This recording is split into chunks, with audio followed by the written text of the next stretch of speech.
बिस्मिल्लाहिर्रहमानिर्रहीम अस्सलाम वालेकुम। जी तो नाजरीन, आज की वीडियो में हम देखेंगे कि अगर आपके पास कोई एसेट है, फॉर एग्जांपल प्रॉपर्टी है, एग्रीकल्चर लैंड है, फार्म हाउस है, या इसके अलावा जो भी कमर्शियल या रेजिडेंशियल प्लॉट्स हैं, हाउस हैं, तो उसे हम एफबीआर में कहाँ पर डिक्लेयर करेंगे।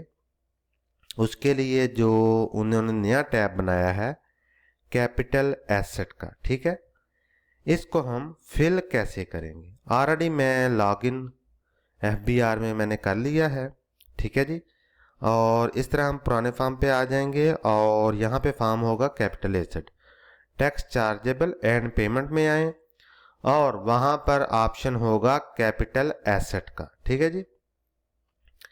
पहले कहाँ पे ऑप्शन होता था जी, पर्सनल एसेट में, ठीक है, वहां पर भी है, लेकिन same as it is personal asset में जो भी डिटेल होगी वो आपने टैक्स चार्जेबल में आके कैपिटल एसेट में आना है और वहां पर फिल करना है एज इट इज।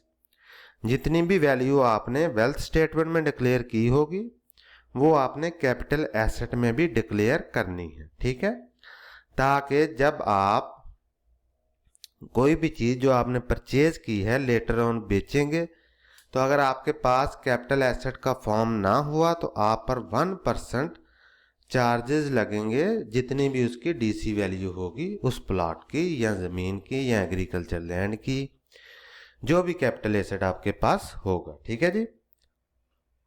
तो जब भी आप एफबीआर की रिटर्न जमा करवाएं, कैपिटल एसेट का जो फॉर्म है वो लाजमी फिल करें अगर आपके पास किसी भी किस्म की जमीन है। जो वेल्थ स्टेटमेंट में आपने फिल की होगी पर्सनल एसेट में एग्रीकल्चर लैंड या रेजिडेंशियल प्रॉपर्टी या कमर्शियल प्रॉपर्टी या इंडस्ट्रियल प्रॉपर्टी, जो भी आपने वहां पर फिल की हो वही सेम एज इट इज यहाँ पे फिल कर दें, ठीक है जी। तरीकेकार हम जानेंगे कि इसे हम कैसे फिल करते हैं जी। ये देखें, agriculture property excluding farm house, यानी फार्म हाउस के अलावा जो भी आपके पास एग्रीकल्चर प्रॉपर्टी है जिसपे आप ज़रिए अजनास उगाते हैं वो हम यहाँ पर एंटर करेंगे, ठीक है जी। मेजरमेंट में हमारे पास स्क्वायर मीटर है, स्क्वायर यार्ड है, स्क्वायर फिट है, किनाल है, ठीक है, मरला है। यूजुअली किनाल में होती है ज़मीन क्योंकि ऑफ कोर्स ज़्यादा ही होगी, ठीक है जी। 1 कनाल, 2 कनाल, 3 कनाल, 5 कनाल, 10 कनाल, जितने भी कनाल हैं आपके पास वो यहाँ पे लिख लें। एरिया, टोटल एरिया यानी कितने कनाल हैं, फॉर एग्जाम्पल किसी के पास 5 एकड़ है, ठीक है जी, तो उसको अपनी फर्द पे देख ले कि वो किनाल कितने हैं, ठीक है जी। यूजुअली 8 किनाल होते हैं, ठीक है जी, 1 एकड़ में, 8 5 40, ठीक है, 40 हम लिख देते हैं, 40 किनाल हैं जी, ठीक है। यहां पर आपने क्या करना है, कंप्लीट एड्रेस लिखना है। एड्रेस वो लिखना है जो आपकी फर्द पर मौजूद हो, ठीक है जी। जरी जमीन की जो फर्द होती है, फर्द बराए रिकॉर्ड, वहां पर कंप्लीट एड्रेस दिया होता है, ठीक है, तो आप यहाँ पे कंप्लीट एड्रेस लिख दें यहाँ पे, ठीक है जी। ये मैंने रफली लिख दिया है, यहाँ पे आपने लिखना है अपना कंप्लीट एड्रेस। यहाँ पर क्या करेंगे, यहाँ पे हम क्लिक करेंगे और यहाँ हम सिलेक्ट करेंगे तहसील और जिला, ठीक है जी। तहसील आप सेट करेंगे तो ऑटोमेटिकली जिला और तहसील इकट्ठे आएंगे यहाँ पे, तो आप यहाँ पर लिखेंगे तो ऑटोमेटिकली सिटी और डिस्ट्रिक्ट भी सिलेक्ट हो जाएगा। ये देखेंगे, फॉर एग्जांपल बहावल नगर हरुणाबाद, ठीक है जी, बहावल नगर यजमान, बहावलपुर यजमान, ठीक है जी। इसी तरह बहावलपुर हासलपुर, तो हासलपुर क्या हुआ तहसील, बहावलपुर क्या हुआ डिस्ट्रिक्ट। ये क्लिक करेंगे, बहावलपुर डिस्ट्रिक्ट हो गया, हासलपुर तहसील होगी, ठीक है जी। अच्छा, अभी आपने क्या करना है, whether exempt from tax under section 7E, यानी 7E के तहत क्या ये टैक्स एग्जेम्प्ट है जो एग्रीकल्चर जमीन है, तो इसे कहें यस, और रीजन क्या बताएं कि यहाँ पे हमें एग्रीकल्चर अजनास जो हैं वो उगाते हैं। ये देखें, self on agriculture land where agriculture activity is carried out by the person, ठीक है जी। क्लिक कर दें तो इज दिस प्रॉपर्टी कंस्ट्रक्टेड, तो नो, क्योंकि एग्रीकल्चर लैंड है। इसे हम कर देंगे सबमिट, तो ये हमारे पास एग्रीकल्चर लैंड की डिटेल जो है वो सबमिट हो जाएगी। ठीक है जी, ये आपने बड़े एहतियात से फॉर्म फिल करना है, इसको समझ के पढ़ के। ठीक है जी, ये एग्रीकल्चर लैंड के बारे में हो गया। ये आपने सिलेक्ट करना है अगर वहां पर आप ज़री अजनास उगाते हैं। ठीक है जी, या जो भी आपके पास एग्रीकल्चर लैंड है। फार्म हाउस है तो फार्म हाउस आपने सिलेक्ट करना है, उसकी डिटेल डालनी है। ठीक है जी, तो ये एग्जाम फॉर्म टैक्स नहीं होगा ऑफ कोर्स। रेजिडेंशियल प्रॉपर्टी, अच्छा रेजिडेंशियल प्रॉपर्टी में फॉर एग्जांपल हम सिलेक्ट कर लेते हैं मरला। रेजिडेंशियल प्रॉपर्टी में जहां आप रहते हैं, ठीक है जी, जिस घर में आप रहते हैं, जो घर आपके नाम है, आपके CNIC पर रजिस्टर्ड है, वो आपने यहाँ पे लिखना है। ठीक है, मरला उसकी डिटेल लिखने, 2 मरले का है, 4 का है, 5 का है। ठीक है, यहाँ पर कंप्लीट एड्रेस जो आपकी फर्द बराए रिकॉर्ड पर हो या रजिस्ट्री पर हो। ठीक है, एग्जैक्ट वही सेम एज इट इज, और यहाँ पे सेम तहसील और जो भी आपका डिस्ट्रिक्ट होगा वो आप सिलेक्ट कर लें। ठीक है जी, यहाँ पे है जी एग्जेम्प्ट। तो इसमें क्या होता है जी, जो एक घर है वो तो एग्जेम्प्ट है। ठीक है जी, ये यहाँ पे लिखा होगा 1 capital asset self owned by the tax payer. ठीक है जी, तो जिस प्लॉट या जिस घर में आप रहते हैं वो अगर ज्यादा बड़ा है, ठीक, या उसकी वैल्यू ज्यादा है, तो आप यहाँ पे कोई एक अपना घर जो है वो सेलेक्ट कर सकते हैं कि सेल्फ ओन्ड है बाय द टैक्स पेयर। ठीक है, और ऑफ कोर्स ये कंस्ट्रक्टेड होगा जिसमें आप रहते होंगे, तो कवर एरिया आप जितना यहाँ पे एरिया वहां यहाँ पे वहीं लिख दें। ठीक है, टोटल एरिया यहाँ पर भी वही लिख दें जो यहाँ पर है। ठीक है जी, और इसे कर दें सबमिट। तो ये हो गया एक घर। ठीक है, फॉर एग्जाम्पल अगर आपके पास एक से ज्यादा घर हैं तो वो फिर एग्जेम्प्ट नहीं होंगे। ठीक है जी, अगर हम इसे सबमिट करते हैं, ठीक है, उसके बाद दोबारा इसे एंटर करेंगे, दूसरा घर अपना फॉर एग्जाम्पल 10 मरले का या 3 मरले का लिख लेते हैं। ठीक है, तो यहां पर अगर हम दोबारा यही ऑप्शन सेलेक्ट करेंगे 1 capital asset self owned by the tax payer, तो ये सिस्टम हमें एंटर करने की इजाजत नहीं देगा। ठीक है जी, ये चीज होगी। अच्छा, इसमें तीसरा एक ऑप्शन है, यानी इसमें आप एक ही घर सेलेक्ट कर सकते हैं self owned by the tax payer. ठीक है जी, दूसरा घर आपका नो एग्जेम्प्ट में आएगा और सिंपल आपने लिख देना है कि इज दिस प्रॉपर्टी कंस्ट्रक्टेड, यानी अगर कंस्ट्रक्शन उस पर हुई है, घर बना हुआ है उस प्लाट पे, तो यस कर दें और यहाँ कवर एरिया लिख दें, फुल जितना एरिया यहाँ पे है। ठीक है, वो यहाँ पे लिख दें, फॉर एग्जाम्पल 3 मरले है। तो अगर नहीं है, प्लाट ही है, तो नो कर दें और सबमिट कर दें। ठीक है जी, ये इसका तरीकेकार है। तीसरा इसमें एक ऑप्शन है, फॉर एग्जाम्पल एग्जेम्प्ट करते हैं कुछ ओवरसीज पाकिस्तानी हैं।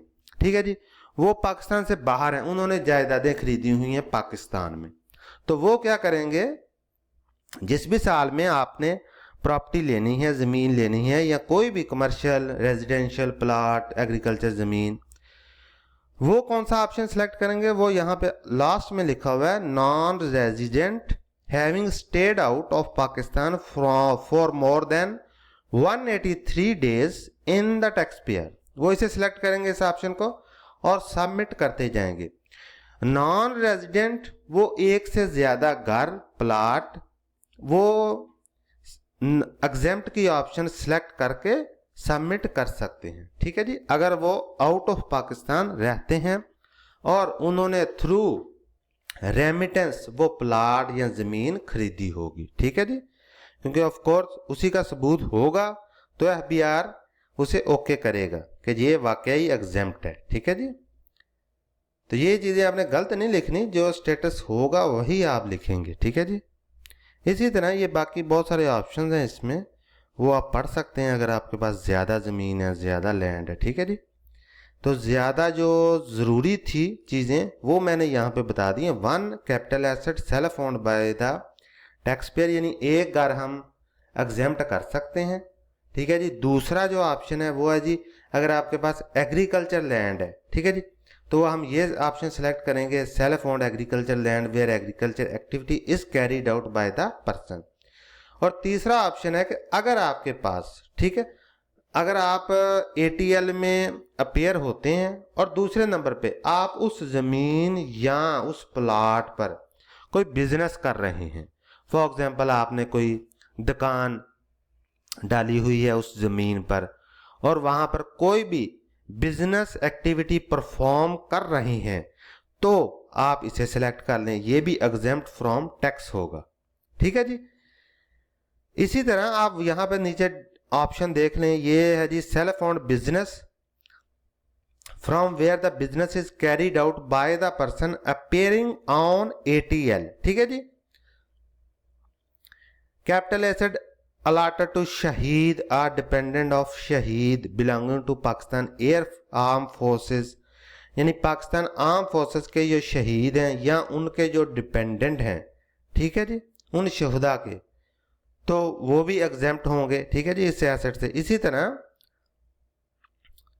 Who die while in the service of Pakistan arm forces or federal or provisional governments.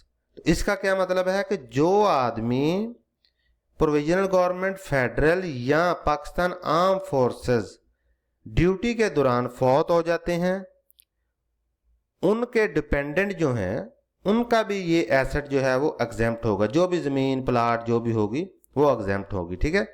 इसी तरह लेकिन आपके पास प्रूफ होना चाहिए उस चीज़ का। Capital asset allotted to a war wounded person will in service of Pakistan Armed Forces or federal or provisional government। ठीक है जी। इसी तरह ड्यूरिंग सर्विस इन 3 सेक्टर्स में अगर आप किसी भी तरह, ठीक है जी, वार का शिकार हो जाते हैं तो भी आपको इस टैक्स से एग्जेम्प्ट किया जाएगा। ठीक है जी। इसी तरह लिखा हुआ है जी ex serviceman and serving personnel of armed forces are ex employees are serving personnel of federal and provincial government being original allottees attached certificate of allotment authority। ठीक है जी। इसी तरह अगर आप एक्स सर्विसमैन हैं, आर्म फोर्सेस के, या x employees हैं या सर्विंग पर्सनल हैं, ठीक है, इन अदारों के, तो भी आप टैक्स से एग्जेम्प्ट होंगे। आगे जी any property from which income is chargeable to tax under the ordinance and tax is leviable is paid thereon. इसका क्या मतलब, अगर आप फॉर एग्जांपल आपने एक घर बनाया हुआ है, उस पर आप रेंट लेते हैं, ठीक है जी, तो जो रेंट अगर आप लेते हैं और रेंट आप डिक्लेयर भी करते हैं तो वो प्रॉपर्टी भी एग्जेम्प्ट होगी। ठीक है। आगे जी capital asset in the first tax year of acquisition where tax under section 236K has been paid। तो जो पहला साल होगा प्रॉपर्टी का वो भी एग्जेम्प्ट होगा। Capital asset on by government, तो ये गवर्नमेंट वाला तो वो भी एग्जेम्प्ट होगा। ठीक है। अगर किसी के पास गवर्नमेंट किया, यानी गवर्नमेंट खुद भी टैक्स से एग्जेम्प्ट होगी। तो ये कोई अथॉरिटीज़ का लिखा हुआ है capital on by local authorities और development authorities, builders and developers for land development and constructions, तो ये इन्होंने डिटेल अटैच करनी है तो वो भी टैक्स से एग्जेम्प्ट हो जाएंगे। Property excluded by federal government under sub section of section 7E, person excluded by federal government under sub section of 3 of section 7E, non resident आ गया, non resident having stayed out of Pakistan more than 183 days in tax year. ठीक है जी। इसी तरह हम नीचे चलते हैं जी, ये आखिरी ऑप्शन है। ठीक हो गए, आपको समझ आ गई कि जरूरी हमारे पास है वो सेल्फ ओन्ड, बिजनेस एक्टिविटीज करते हैं, एग्रीकल्चर एक्टिविटी करते हैं, और अगर आप पाकिस्तान आर्म फोर्स से बिलोंग करते हैं, शोहदा की फैमिली से हैं, तो वो, लेकिन आपको उसके लिए प्रूफ भी चाहिए, वो आपने अटैच कर देना साथ। ठीक है जी। और इसी तरह अगर आप किसी भी प्रॉपर्टी से रेंट लेते हैं और वो रेंट आप FBR में डिक्लेयर करते हैं और आपके पास प्रूफ है, तो आप वो सिलेक्ट करके एग्जेम्प्ट फ्रॉम टैक्स कर देते हैं। ठीक है जी। तो यूजुअली इसमें जो खाली प्लाट है वो आएंगे, उन पे टैक्स लगेगा। इसी तरह इसे आप सबमिट कर देंगे और उसके बाद आपने यहाँ पे जिस कॉस्ट पे आपने खरीदा था वो वैल्यू आपने लिख देनी है। ठीक है जी। ज़मीन है, प्लाट है, कोई भी चीज़ है, और यहाँ पे आपने फेयर मार्केट वैल्यू लिखनी है। वो फेयर मार्केट वैल्यू भी आपने, फॉर एग्जांपल मैं आपको बता देता हूँ, यहाँ से FBR प्रॉपर्टी वैल्यूएशन, ये हम अगली वीडियो में देखेंगे। ठीक है जी, कि इसे हम कैसे पढ़ते हैं और यहाँ से कैसे हम फेयर मार्केट वैल्यू को तलाश करते हैं। ठीक है जी। तो इस वीडियो के 2 पार्ट होंगे।